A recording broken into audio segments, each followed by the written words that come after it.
ভক্তি জীবনে আসা একটি জীবনের সুকৃতির ফলে হয় না। কারণ আমরা এই জগতে অনন্তকাল ধরে রয়েছি।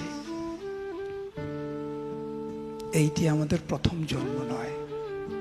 এর আগে অনন্তবার আমরা জন্মগ্রহণ করেছি বিভিন্ন জনিতে, বিভিন্ন রূপে। কবু স্বর্গে উঠায়, কবু নরকে ডুবায়, দণ্ডজনের রাজা যেন নদীতে চুবায়।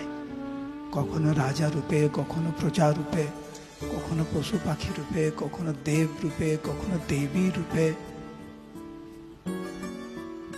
কিন্তু এইবার আমরা মানব রূপে জন্মগ্রহণ করেছি। ভারতবর্ষের এই পুণ্যভূমিতে আমরা জন্মগ্রহণ করার পরম সৌভাগ্য অর্জন করেছি।